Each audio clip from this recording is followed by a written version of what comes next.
명절을 지내고 인터넷을 이렇게 인터넷 신문을 보니까 눈에 띄는 제목이 신문에 났어요. 제목이 한나라 두 국민 이렇게 되어 있습니다. 한나라 두 국민. 이 제목이 눈에 띄는데 무슨 얘기인지 다 아시지 않습니까? 대한민국이라는 이 한나라에 사는 사람들인데 민심은 정반대로 두 국민이 산다는 거죠. 그만큼 우리 국민들의 마음이 하나가 아니라 자신들이 지지하는 정당에 따라서 서로 반으로 나눠져 있다는 겁니다. 더구나 이런 현상을 더욱 부채질하는 사람들이 있죠. 태극기 부대라든가 개딸들이라든가 이런 사람들입니다. 이런 분들을 가만히 보면요, 마치 우리 편이 아니면 상대방은 반드시 무너뜨려야 될 적처럼 상대방을 혐오하고 아주 극렬히 반대합니다. 그런 이들에게는 아무리 사실과 진실을 말해도 듣지 않습니다. 요즘 사람들의 대부분이 자신들이 듣고 싶은 것만 듣고 믿고 싶은 것만 믿는다고 하지 않습니까? 내 편이 아니면 상대방이 아무리 확실한 사실이라 하더라도 듣지 않습니다. 오히려 그 사실을 어떻게 하죠? 왜곡하고 폄훼하고 은폐하고, 그래서 상대방이 잘 되는 꼴을 못 봅니다. 나라가 이렇게 되면 그 나라의 끝은 어딜까요? 만일 국민들이 10명 중에 5명이 서로 이렇게 된다면 이 나라의 공정성도 사라지고 균형성은 사라집니다. 결국 이 나라의 끝은 우리가 다 바라지 않는 그런 꼴로 나라가 되고 말 겁니다.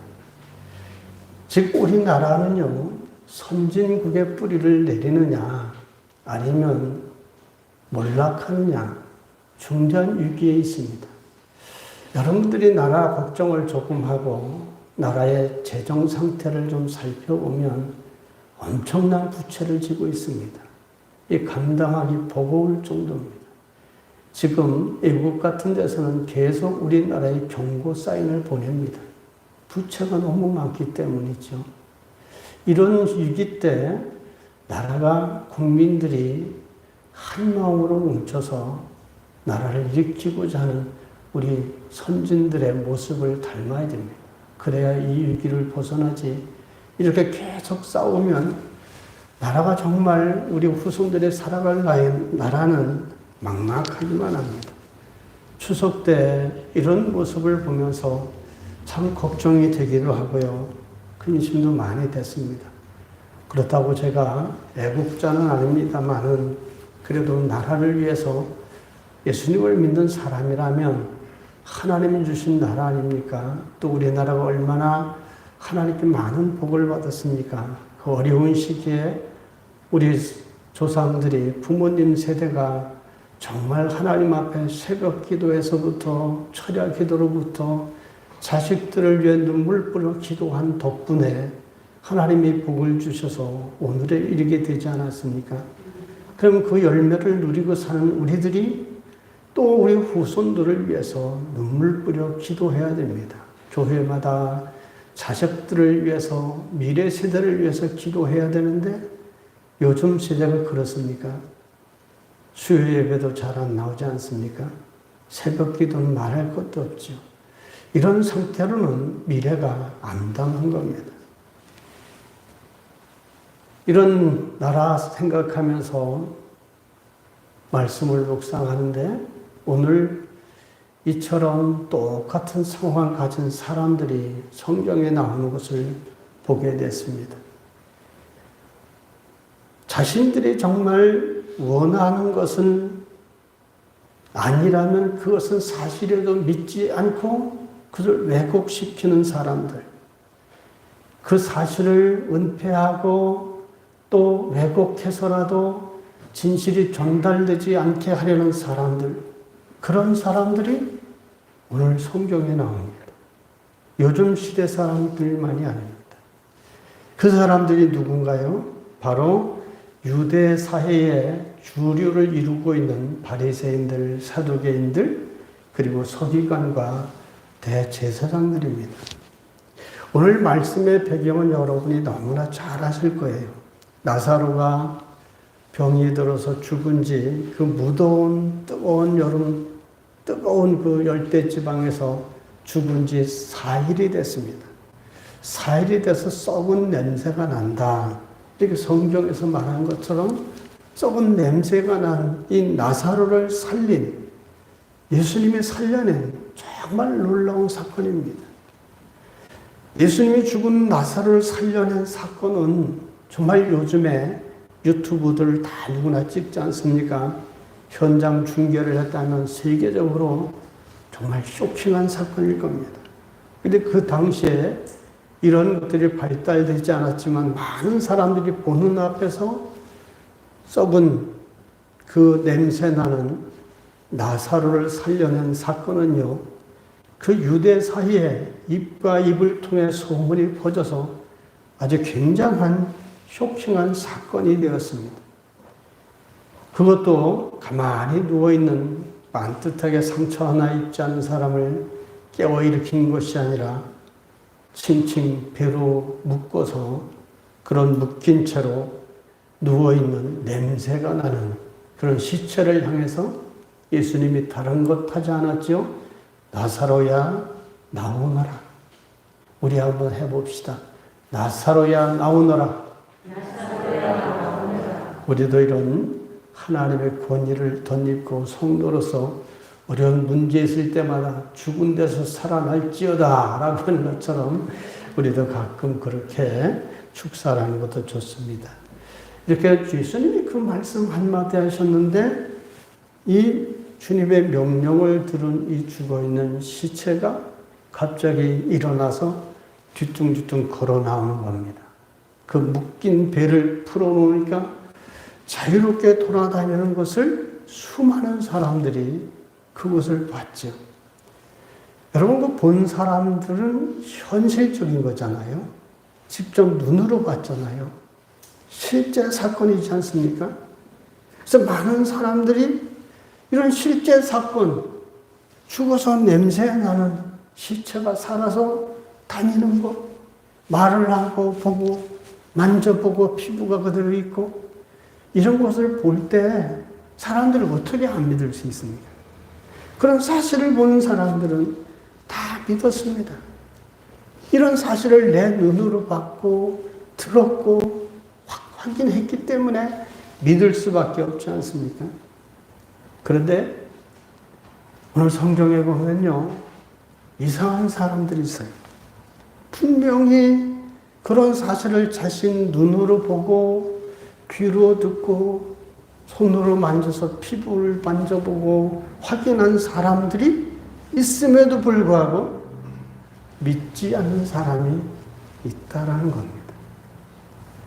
이건 도대체 내가 믿고 싶은 것만 믿는 것이고 믿고 싶지 않은 것은 아무리 사실이라도 믿지 않는 사람들, 이 사람들이 전형적인 사람들이죠.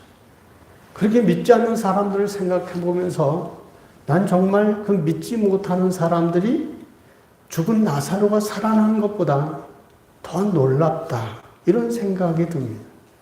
어떻게 그 살아나는 현장을 눈으로 보고 목격하고도 믿지 않을까요? 그럼 어떻게 예수님의 능력을 믿지 못할까? 정말 대단한 사람들입니다. 근데 이 사람들이 정말 그런 믿지 못하는 것뿐만 아니라 어떤 일을 합니까? 45절과 46절을 같이 보죠. 시작. 마리아에게 와서 예수께서 하신 일을 본 많은 유대인이 그를 믿었으나 그 중에 어떤 자는 바리새인에게 가서 예수께서 하신 일을 알리니라. 많은 사람들이 나사로가 살아나는 것 때문에 예수님을 믿게 됐습니다. 야, 정말 하나님의 아들이구나. 우리 조상들에게 그토록 오래전부터 메시아를 보내주시겠다라는 그분이 바로 이 예수님이구나. 그래서 소문과 소문을 통해 많은 사람들이 예수님께로 돌아왔습니다. 그런데 그 중에 어떤 사람은 이런 사실을 보면서도 믿지 않는 거예요. 믿지 않으니까 그들의 행동이 어떡합니까? 예수님의 반대파인 바리새인들에게 예수님을 뭐하러 갔죠? 고자질하러 간 겁니다. 정말 하나님의 아들로 죽은 지 나흘이나 되어서 썩은 냄새가 나는 나사로를 살려내는 그것이 믿어졌다면 이 사람들이 어떻게 바리새인에게로 가겠습니까? 같은 패거리고 예수님을 적대시하는 사람들이기 때문에 그 놀라운 광경 앞에서도 무릎 꿇지 않고 오히려 예수님을 적대시한 겁니다. 그뿐이 아닙니다. 이 놀라운 소식을 들은 사람들을 보십시오. 47절과 48절을 같이 봅니다. 이에 대제사장들과 바리새인들이 공회를 모으고 이르되 이 사람이 많은 표적을 행하니 우리가 어떻게 하겠느냐. 만일 이를 그대로 두면 모든 사람이 그를 믿을 것이요 그리고 로마인들이 와서 우리 땅과 민족을 빼앗아 가리라 하니. 이런 놀라운 역사 앞에서 이 바리새인들과 이 제사장들이 뭐합니까? 비상공회를 소집합니다. 놀라운 기적 아닙니까?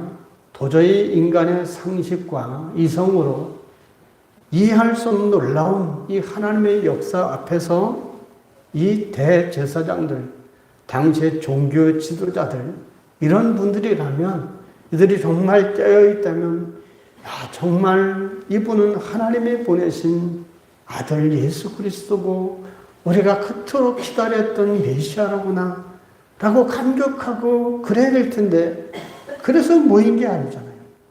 그래서 비상소집을 한 게 아니라 예수님이 일으킨 이 놀라운 죽은 나사로를 살리신 이 표적, 그 역사에는 관심이 조금도 없습니다. 이들이 가지는 관심은 뭐냐?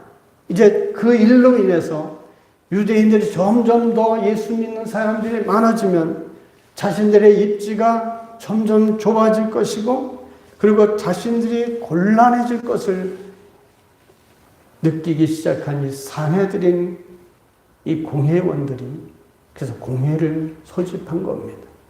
이 산헤드린 공회는 요즘으로 말하는 국회 같은 역할인데 더 권한이 주어진 것은 여기에서 종교적인 문제로 누군가를 사형을 시킬 수 있는 권한까지 주어져 있습니다. 그러니까 그 공회원의 주류인 이 사마리아인, 사두개인들, 그 다음에 바리새인들, 제사장들, 서기관들이 그 주류 회원들입니다. 그들이 공회를 소집한 겁니다. 정말 메시아 예수님이 오셨다. 이걸 위해서가 아니라 예수님이 일으킨 이 놀라운 표적, 하나님의 아들이신 표적, 그것 때문에 많은 사람들이 예수님을 믿게 되면 자기들의 유대 종교가 약해질 것을 염려해서 어떻게 할 것이냐. 이걸 놓고 비상소집을 한 겁니다. 그들이 토론한 것이 두 가지죠. 하나는 예수님이 이런 놀라운 표적들을 행하니까 가만히 놔두면 모든 사람이 그를 하나님의 아들로 믿고 따르게 되니까 어떻게 해서든지 이것을 막아야 되겠다. 이게 하나고 또 하나는 예수님이 사람들을 선동해서 혹시 반란이라도 일으키게 되면 로마 나라가 우리 땅과 민족을 빼앗아 갈 것이기 때문에 대책을 세워야 된다. 이 아주 거국적인 생각을 토론을 하는 겁니다. 결론은 어떻게 나죠? 당시에 대제사장이었던 가야바가 결론을 맺는 게 있습니다. 그 사람이 뭐라고 말합니까? 예수라는 한 사람의 죽음으로 인해서 민족이 위기에 처하지 않는다면 그를 죽여서라도 민족을 구하는 것이 마땅하다. 강력하게 대제사장이 주장을 합니다. 그래서 결국 그들은 예수님을 어떻게 하기로 합니까? 죽이기로 결정을 합니다. 여러분, 겉으로 보면 이 산헤드린 공회가 이스라엘 민족과 백성을 위기 상황으로부터 건지기 위한 중대한 결정을 내린 것처럼 보입니다.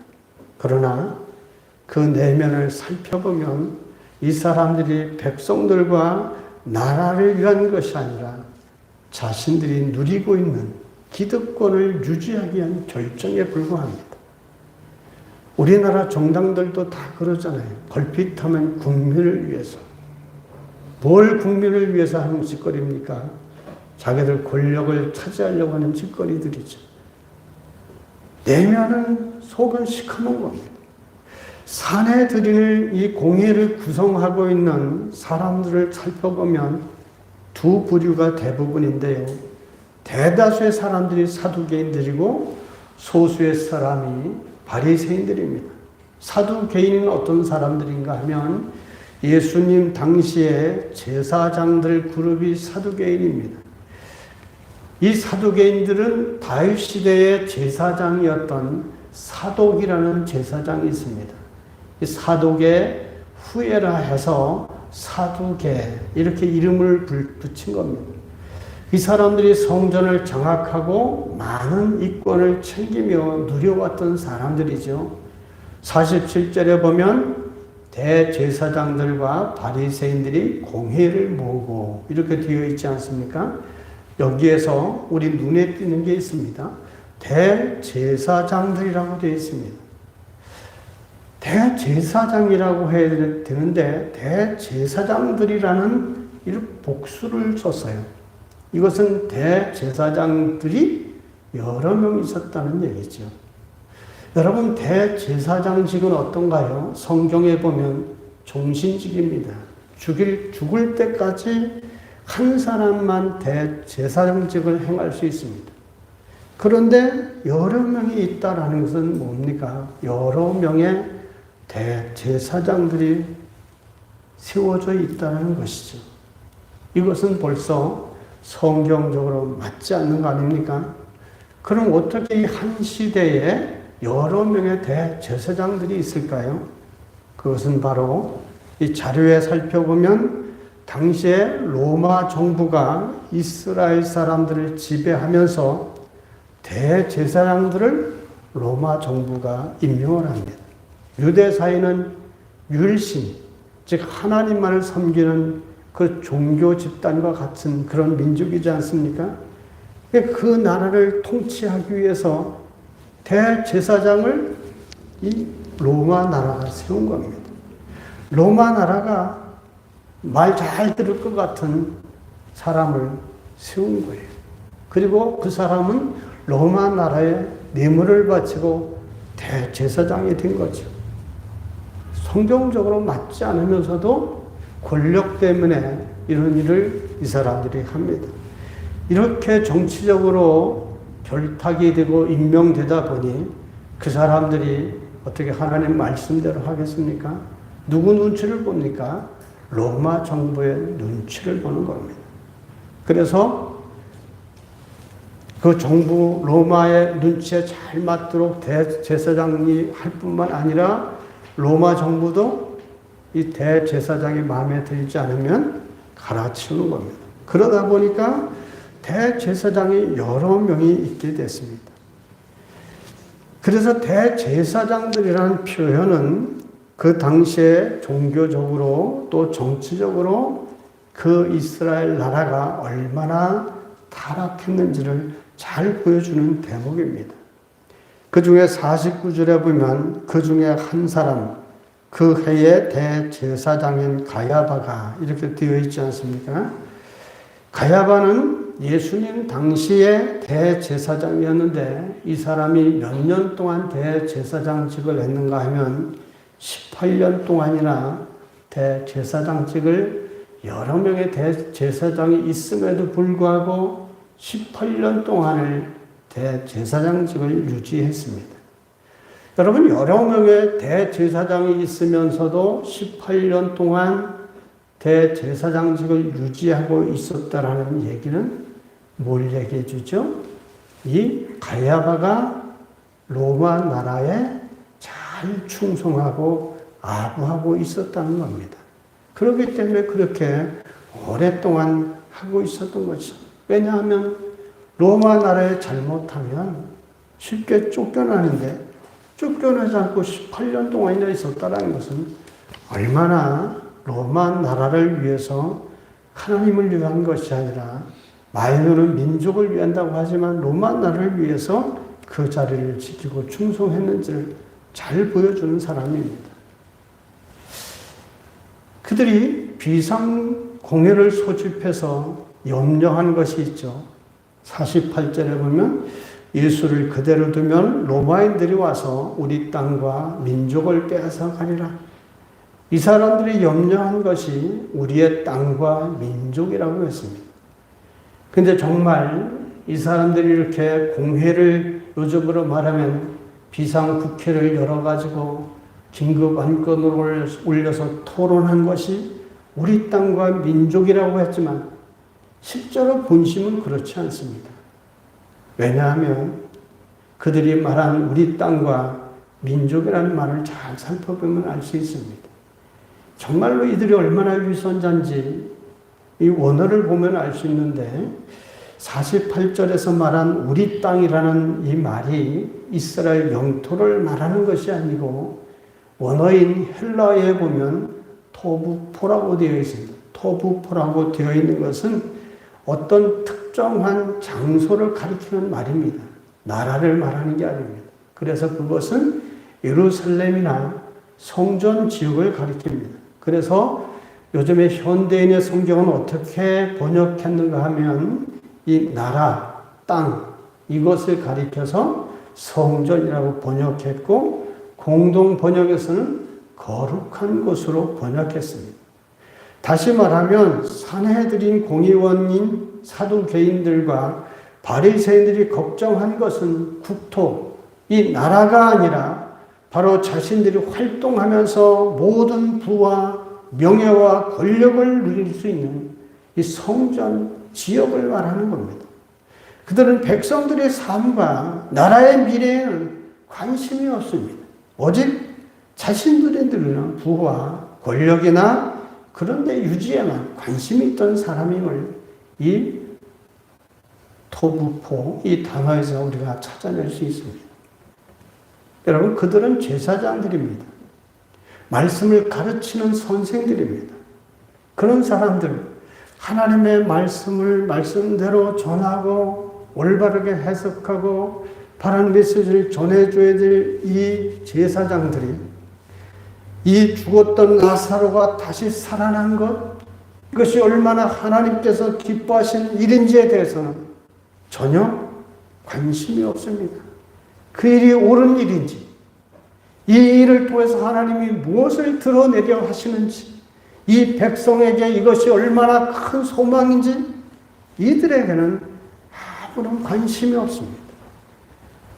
그들은 오직 자신들의 관심과 초점은 자신의 누리는 자리와 이권뿐인 겁니다. 그래서 이 제사장들이 거룩해야 되고 공정해야 되고 깨끗해야 될 이 무리들이 이미 타락한 겁니다.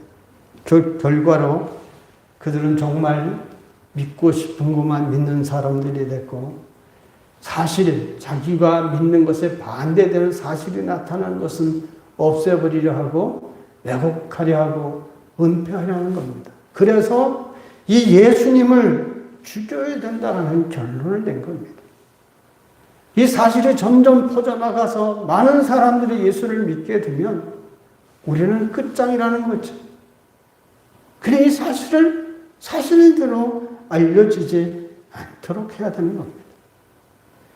이들은 정말 하나님의 말씀을 전한다고 하지만 하나님의 뜻과 정반대의 결정을 내리면서 하나님의 이름으로 포장한 것에 불과한 사람들입니다. 이런 사실을 가만히 묵상해 보면서 이런 사람들의 모습이나 이런 태도가 성경에 나오는 그런 제사장들만의 모습이 아니라 우리가 사는 우리들의 얘기라는 사실을 깨닫게 됩니다. 우리도 하나님의 뜻을 말하고 하나님을 믿는다고 말하고 하나님의 주신 사명이라고 말하면서도 어느 순간에는 가야바처럼 세상에서 예수님이 주인공이 아니라 내가 그 존경과 존중의 자리에 앉기를 원하고 더 많은 것을 얻을 수만 있다면 하나님께서 원하신 것이 무엇인지 전혀 개의치 않는 행동을 하는 것이 요즘 예수 믿는 사람들의 모습이고 요즘 목회자들의 모습 아닙니까? 하나님의 공의를 말하고 하나님의 사랑을 소리 높여 외치고 한 영혼을 구원해야 한다고 떠들지만 실상은 전혀 그렇게 살아가지 못합니다.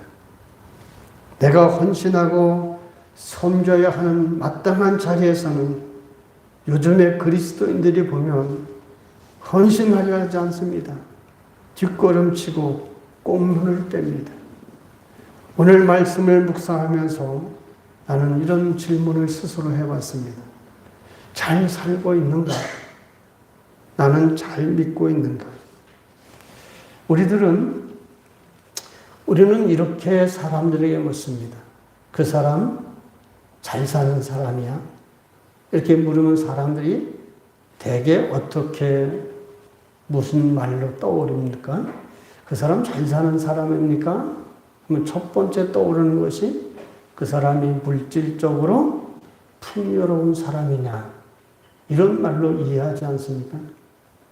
그런데 이 잘이라는 단어, 이 잘, 이것을 사전에 보면요, 원래 뜻은 잘이라는 뜻은 이런 거예요. 올바르게, 탁월하게, 제대로, 이런 뜻입니다. 그런데 이상하게요, 이 잘이라는 단어가 산다라는 단어하고 결합이 되면 잘 산다가 되면 사람들은 물질적인 것으로 연결이 됩니다. 그래서 잘 산다는 말은 물질적으로 풍요롭게 잘 산다는 말이 되어버렸고 그것이 그렇게 굳어져 버렸습니다. 그러나 이 잘 산다라는 말은 원래는 그런 의미가 아닙니다. 제대로 살고 있느냐 그런 의미 아닙니까?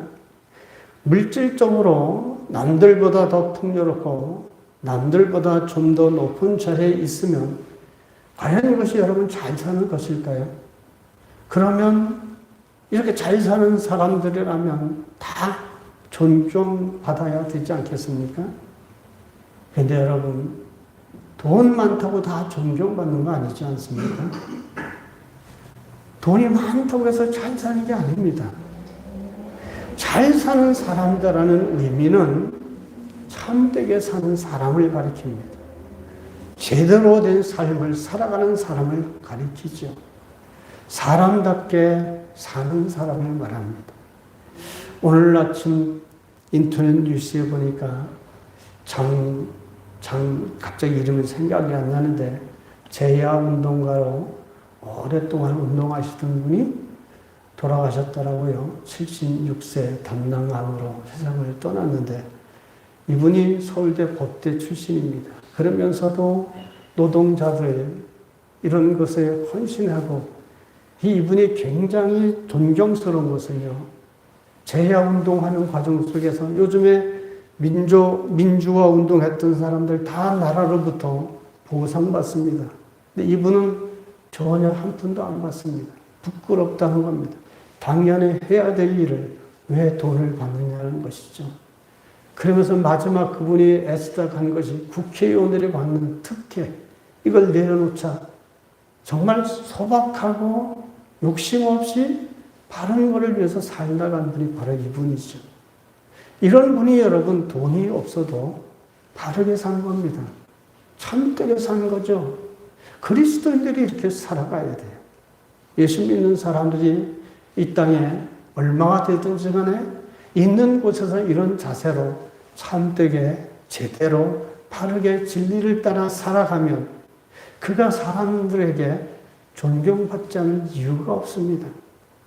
깨끗하고 정직하게 살아가는데 누가 손가락질을 합니까? 그러지 않고 남의 것을 탐하고 사기를 치고 도적질을 해서라도 나만 잘 살면 된다고? 그게 잘 사는 겁니까? 그건 존경받을 짓이 아니죠. 우리가 하나님을 믿는 것도 마찬가지입니다. 하나님을 잘 믿는다라는 것은 하나님을 믿어서 내가 원하는 것을 모두 얻는 것, 그것을 잘 믿는다라고 하는 것이 아닙니다. 잘 믿는다라고 하는 것은 내가 믿는 하나님의 뜻에 내가 원하지 않는 일이지만 하나님이 원하시기 때문에 그걸 순종해서 따라가는 것, 하나님이 원하시기 때문에 나를 억지로 복종시켜서라도 하나님의 뜻에 순종해 가는 것, 그게 잘 믿는 겁니다. 충성과 헌신하는 것도 마찬가지죠. 내 열심과 내 생각의 헌신이 아니라 하나님의 뜻대로 하나님의 기뻐하심에 내 본심은 싫더라도 힘들어서 포기하고 싶더라도 나를 쳐 죽더라도 복종하는 것, 그것이 여러분 잘 충성하고 잘 헌신한다는 겁니다. 요즘에 목회 잘한다는 것이 뭡니까? 대부분의 사람들 그 양반 목회 잘해. 목회 잘하는 게 뭡니까 여러분? 교인들 많이 모으면 잘하는 거지요. 교회 건물 크게 짓고 땅 많이 넓혀서 더 짓고 차를 몇 대씩 가지고 골목골목 다니면서 교인들 데려오고 여러 가지 방법으로 사람들 끌어모으면 잘하는 걸로 압니다. 저도 가만히 이런 생각해 봤어요. 내가 만일 돈이 많다면 건물을 한번 잘 짓고 매일 한 번 강연하는데 500만 원씩 주는 심수봉이나 또 유명한 연예인들 불러오면 사람들 많이 불러올 텐데 그게 잘하는 걸까요? 그것은 잘하는 것이 아닙니다. 정말 목회를 잘한다라고 하는 것은요, 사람들의 인기에 부합하고 또 아부하고 사람의 뜻을 세우는 것이 아니라 목회를 잘한다라는 것은요, 하나님의 생각과 가치를 가지고 규모와 관계없이 교회를 하나님의 말씀 앞에 바르게 세워가는 겁니다. 한 사람을 가르치더라도 바르게 하나님의 말씀대로 바른 신앙을 갖도록 키워내는 것, 그게 하나님의 가치와 생각을 심어주고 그런 하나님이 원하는 삶을 살아내도록 하는 것, 그게 목표를 잘하는 거죠. 이상한 사수를 쓰고 이상한 무슨 소리를 해가면서 사람들에게 거짓을 행하는 것은 결코 옳은 것이 아닙니다. 그래서 인간은 내가 원하는 것을 내려놓고 하나님이 원하시는 것을 따르면 그것에 하나님의 은혜가 있는 것이고 그것이 하나님의 뜻을 이루어가는 잘 믿고 잘 사는 삶이 되는 겁니다. 여러분 창세기 22장 15절로 18절에 보면 하나님이 믿음의 조상인 아브라함에게 주시는 축복된 약속이 기록되어 있습니다. 우리가 지난주인가요? 사무엘 하 8장에 나오는 다윗에게 준 약속이 있었죠. 마찬가지로 아브라함에게 22장 15절로 18절에 보면 일방적인 하나님의 언약의 약속이 있습니다. 거기를 제가 읽어드립니다. 여호와의 사자가 하늘에서부터 두 번째 아브라함을 불러 이르시되 여호와께서 이르시기를 내가 나를 가리켜 맹세하노니 내가 이같이 행하여 내 아들 내 독자도 아끼지 아니하셨은즉 내가 내게 큰 복을 주고 내 씨가 크게 번성하여 하늘의 별과 같고 바닷가의 모래와 같게 하리니 내 씨가 그 대적의 성물을 차지하리라. 또 내 씨로 말미암아 천하 만민이 복을 받으리니 이는 내가 나의 말을 준행하였음이니라 하셨다 하니라. 아멘. 이 복의 약속은 이 하나님의 선하심을 아브라함이 믿었습니다. 그래서 하나님이 아브라함의 믿음을 테스트하시기 위해서 뭘 요구하셨죠? 하나님이 주신 100세에 낳은 아들, 네 독자를 바쳐라. 하나님을 아브라함이 믿지 못했다면 바칠 시도조차 않았을 겁니다. 근데 하나님은 선하시고 하나님의 선하신 분을 믿고 아브라함은 시행하려고 했죠. 시험한 겁니다, 하나님이. 끝까지 이런 하나님을 신뢰하고 시험하려는 이 잘 믿는 아브라함을 보시고 하나님이 이삭을 받으신 걸로 여겨주지 않았습니까? 그 믿음을 통과한 아브라함에게 이런 놀라운 복을 하나님이 준 겁니다. 여러분, 이 말씀을 보면 우리에게 뭘 말합니까? 진정한 복이란 내 욕심을 중심으로 움켜잡는 데서 오는 것이 아니라 하나님께서 주시는 거라는 겁니다. 나의 모든 생명과도 같은 내 아들, 하나님이 주신 독자라도 하나님이 원하시는 그 하나님의 선하심을 믿기에 순종했더니 하나님이 이런 놀라운 복을 주셨다는 겁니다. 만약 하나님이 그렇게 아브라함에 요구했을 때 아닙니다, 안 됩니다. 그러면 그걸로 끝이었을지도 모릅니다. 사랑하는 성도 여러분, 이 시대는 우리가 예수 믿는 사람들로서 정말 빛이 되어야 될 시대입니다. 빛이란 너의 착한 행실이라고 했습니다. 세상 속에서 하나님 믿는 사람답게 바른 빛으로 어둠에 있는 사람들을 이끌어내야죠. 우리가 하나님을 믿고 섬기는 것이 누구의 강요에 의해서가 아니고 우리가 하나님을 경험한 사람들이고 하나님을 믿는 그런 하나님의 약속을 받은 사람들 아닙니까? 그렇기 때문에 우리는 이 사실을 믿고 누구인가 계속 이 말씀을 전해야 되고 이 사실을 전파해야 될 사람들입니다. 이런 사실을 깨닫고 은혜를 받고 살면서도 누군가처럼 믿지 못하는 것처럼 가서 그 사실을 말도 못하는 이런 마음의 믿음의 자폐 같은 신앙생활에서는 안 되죠.